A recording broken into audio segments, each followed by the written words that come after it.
What would you do if your neighbor treated your private property like it was theirs? Not just once. Not just by accident. But over and over again, until one day, you came home to find their truck parked in your yard like they owned the place. When I first moved into my house, I thought I had found my dream spot. Quiet, peaceful, away from all the noise and drama of city life. It was exactly what I wanted, a piece of land where I could breathe easy, surrounded by nothing but open space. The best part? I wasn't part of an HOA. My property sat next to an HOA-controlled neighborhood, but I wasn't one of them. Their rules didn't apply to me. Or at least, that's what I thought. I had been living there for a few weeks when I first noticed a truck parked partially onto my lawn. At first, I didn't think much of it. Maybe a delivery driver got lost, maybe someone visiting the neighborhood ran out of space and pulled over for a minute.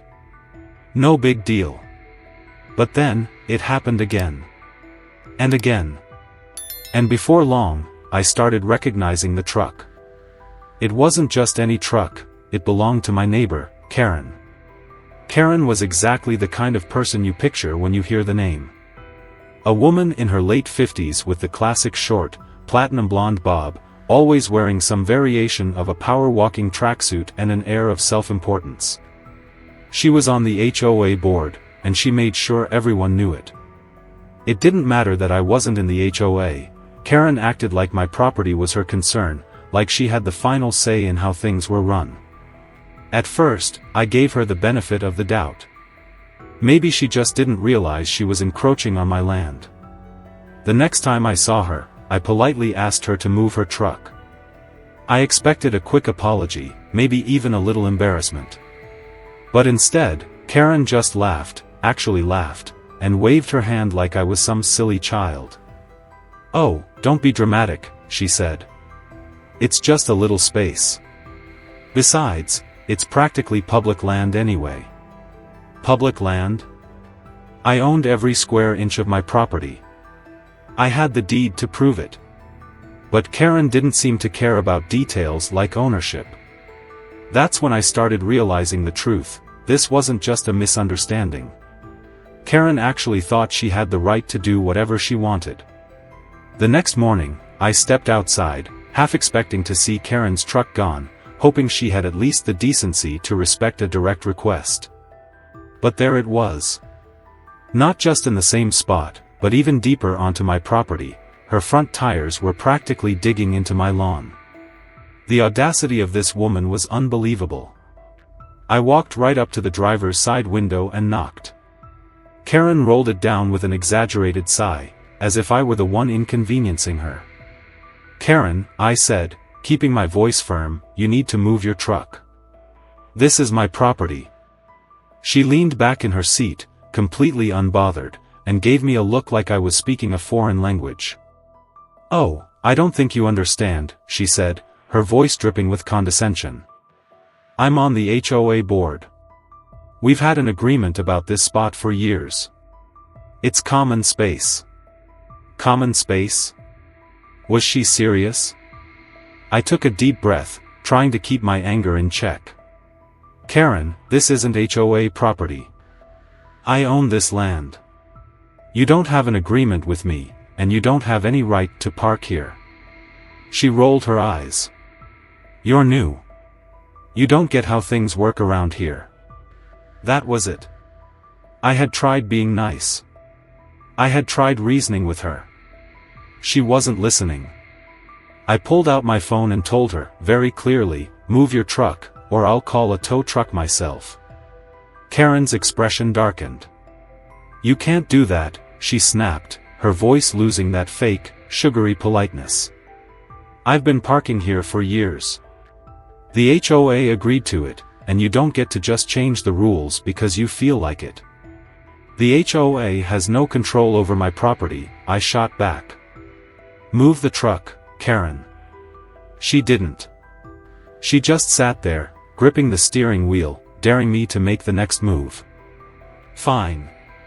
If she wanted to play this game, I'd play it.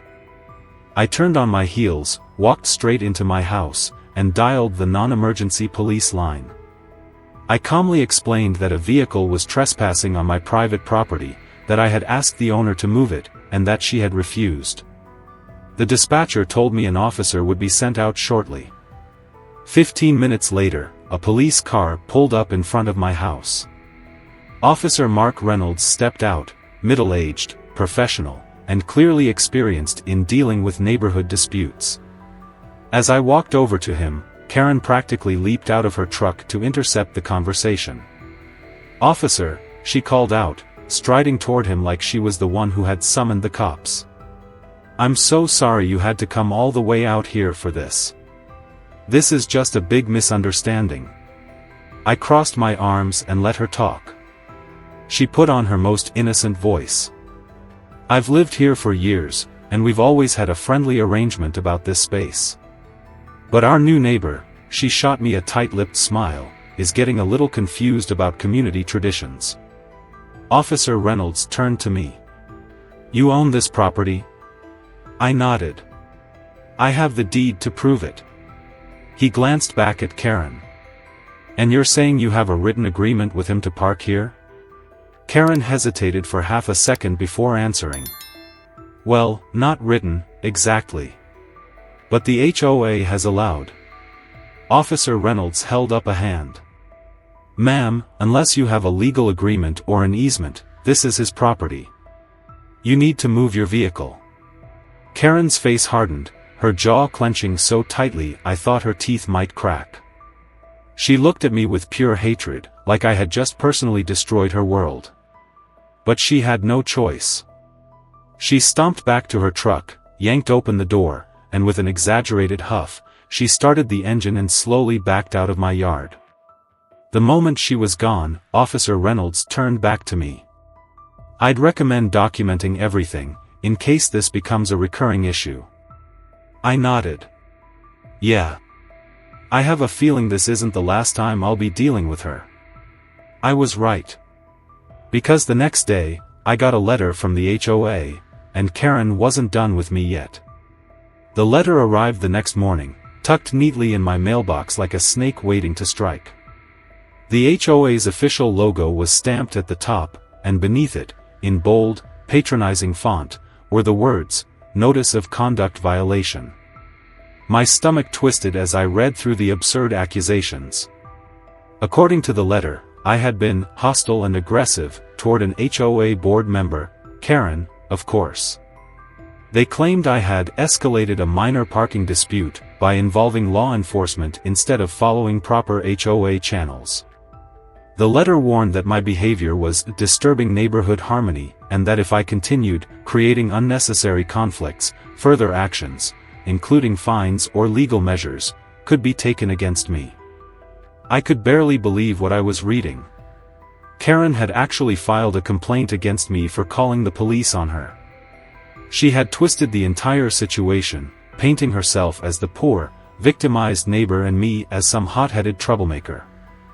I clenched the letter in my fist, my blood boiling. This wasn't just annoying anymore. This was calculated. Karen wasn't just being entitled, she was trying to weaponize the HOA against me.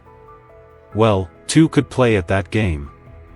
I grabbed my phone and called my lawyer, Dan Brooks, explaining everything. He sighed. Classic HOA nonsense. They have no real legal power over you, but they'll push as far as they think they can. Don't worry, we'll shut this down. With his advice, I emailed the HOA board with an official response, attaching bodycam footage from the responding officer. The footage clearly showed Karen lying about an agreement, the officer calmly explaining my property rights, and zero aggression on my part. The HOA's response? Silence. No apology. No acknowledgement of their mistake. They simply moved on, pretending it never happened. That should have been the end of it. But Karen? She wasn't done. The next morning, I stepped outside to find a tow truck in my driveway, hooking up my car. I ran over, waving my arms. Whoa, whoa. What the hell is going on? The driver barely glanced at me. Got a report that this vehicle's illegally parked. HOA approved tow. I froze. Karen. This was her doing. This is my driveway. I snapped. You can't tow a car off private property. The driver hesitated, checking his clipboard. I could already see doubt creeping into his face. Who reported this? I demanded. Lady named Karen, he admitted. Said it was a violation of community guidelines. I nearly laughed. She was so desperate to control me that she was now trying to steal my damn car. I pulled out my phone. I suggest you unhitch it. Right now. Because I'm calling the cops. That did the trick. The driver didn't want to get involved in a legal mess he wasn't paid enough for. He unhooked my car, muttering about HOA politics before driving off. And standing across the street, watching with a smug little smirk. Karen. Arms crossed. Like she'd won something. I marched right up to her. Seriously? She shrugged, tilting her head in fake innocence. Oh, I thought the HOA was just enforcing its rules. If you have a problem with it, you should take it up with them. I clenched my fists, forcing myself to stay calm. I wasn't going to give her the satisfaction of seeing me lose my temper. Instead, I smiled. Don't worry, Karen. I already have. And with that, I turned around, walked into my house, and called my lawyer again. Because now? It was personal. 2 days later, another letter arrived, but this one was far worse than a petty violation notice. It was a formal notification from the HOA, demanding that I appear before the board to address my continued disruption of neighborhood harmony. In other words, Karen's latest attempt to push me out. I barely had time to process it before I got a call from my lawyer. Dan's voice was calm but serious. Ethan, we have a problem. The HOA isn't just trying to fine you anymore. They're pushing for legal action. Legal action? I clenched my jaw. For what? Because I wouldn't let Karen turn my property into her personal parking lot? Dan sighed. They're claiming your fence is an obstruction to community access. They're arguing that, historically, HOA members have used part of your land as a shortcut to the main road and that your refusal to allow it is disrupting the neighborhood. They're filing a civil suit to force you to remove it. I almost laughed. They were suing me over my own land? Let them try, I muttered. They don't have a case. Dan agreed, but he warned me, HOAs thrive on intimidation. They didn't expect to win outright, they just wanted to exhaust me, drain me with legal fees, and make me fold. Karen wasn't just trying to win a parking spot. She wanted control. She wanted to show me, and the entire neighborhood, that she was untouchable. But she had underestimated me. I gathered every piece of evidence I had, my property deed, police reports, HOA letters, photos, and the video evidence of Karen repeatedly trespassing. Dan prepared a counterclaim for harassment, defamation, and abuse of authority. If they wanted a fight, I was giving them one. The day of the court hearing arrived, and the moment I walked in, I could feel Karen's eyes burning into me. She sat at the plaintiff's table, flanked by 2 HOA members, looking smug as ever. The moment our eyes met, she gave me a slow, self-satisfied smile, like she had already won. The judge listened as the HOA's lawyer laid out their ridiculous argument, claiming that my fence was preventing community members from accessing a well-used neighborhood shortcut. They conveniently left out the part where the shortcut was entirely on private property. Then it was our turn. Dan stood up, cool and composed, and methodically dismantled their case. He presented my property deed, proving that the land was legally mine and never designated for public use. He showed photos and surveillance footage of Karen parking on my lawn, ignoring my repeated requests. He played body cam footage from the police visit, proving that Karen had lied about a prior agreement. And finally, he exposed Karen's history of harassment, including her false complaint, her attempt to tow my car, and the smear campaign she had waged against me. The more evidence Dan presented, the more Karen's smug expression crumbled. By the time the judge looked over the documents, it was clear the case was a complete joke. The ruling came swiftly and decisively. The HOA had no legal claim to my property. My fence could stay. Karen had lost. But the real blow came next. As the judge dismissed the case, he paused and turned to Karen, his tone sharp. "Ms. Thompson, this court does not look kindly on individuals who attempt to abuse their position to harass others. I strongly advise you to reconsider your approach to community relations." Karen froze. For the first time since this nightmare started, she looked small. She had spent months trying to bend the system to her will, convinced that she was invincible. But in the end, she wasn't above the law.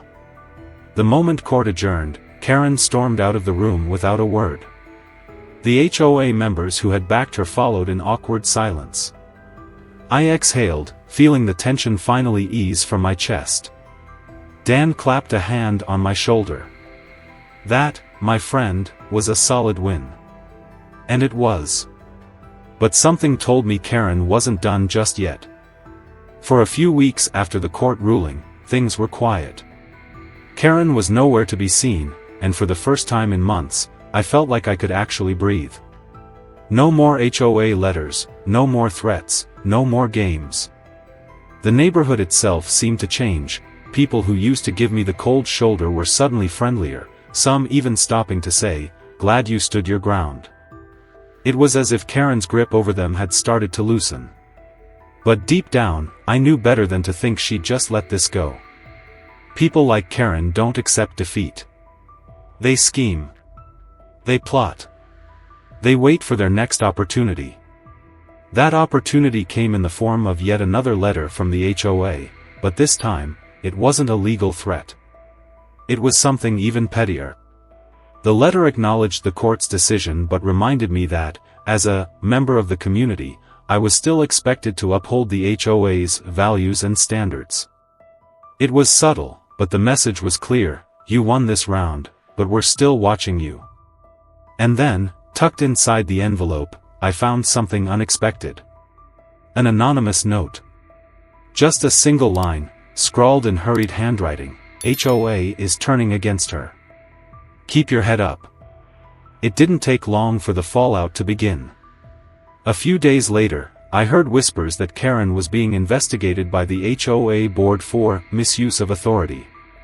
Board members like Greg Mitchell and Linda Thompson, who had sat silently during the lawsuit, were now speaking out, openly questioning her leadership. Within a week, an emergency HOA meeting was called, and before I knew it, Karen was voted out of the board entirely. She had spent years bullying her way through the HOA, treating people like pieces on her personal chessboard. And now? She had no power left. Not long after, "For sale" sign appeared in Karen's yard. Just like that, she was leaving the neighborhood she had spent so much time trying to control. I'd like to think she realized she wasn't in charge anymore. Or maybe she just couldn't stand the humiliation. Either way, I didn't care. I had won. But the truth was, I was tired. Winning wasn't enough, I wanted peace. I wanted to be somewhere where I didn't have to constantly look over my shoulder, waiting for the next fight. So, I made my own decision. I sold my house. Found a new place, far from any HOA nonsense. Somewhere I could finally live on my own terms.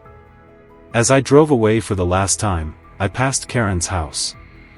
The "For sale" sign swayed gently in the breeze, a final reminder of everything I had fought against. I didn't stop. I didn't look back. I was done. But here's my question to you: have you ever felt powerless against HOA rules or a Karen in your life? Share your experience below. Let's see who had it worse.